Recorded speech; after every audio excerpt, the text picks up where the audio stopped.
প্ৰাঞ্জল, তোমালোকৰ গাঁওখনৰ নামটো আকৌ ধুনীয়াকৈ কোৱাচোন, কি নাম? বেতনীহোলা বালিচাপৰি ছাৰ। বেতনীহোলা বালিচাপৰিত আজি আমি এয়া দেখিছে, এয়া আমাৰ অসমীয়া ষ্টাইলৰ এম্পানাডা। ইমান ধুনীয়া এম্পানাডা বনাইছে তেখেতৰ বাইদেৱে। চাহকাপ, বিস্কুট আৰু খুব ভাল লাগিছে, সকলোবোৰ আছে। প্ৰাঞ্জল আছে, দেউতাক আছে, হয়, আৰু আমাৰ চুতীয়াদেউ আছে আৰু তেখেতৰ বন্ধু আছে। খুব ভাল লাগিছে আৰু বেহাৰবাৰী আউটপোষ্ট চাই আছে, সেইটো আৰু ভাল লাগিছে। খুব ভাল লাগিছে। এই এম্পানাডাটো বৰ ধুনীয়া লাগিছে, বৰ ধুনীয়া লাগিছে, বিৰাট ধুনীয়া বনাইছে একদম।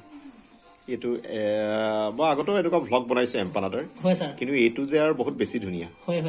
আজি মানে বৰ ধুনীয়া দিনটো আৰু বৰ ধুনীয়া লাগিছে।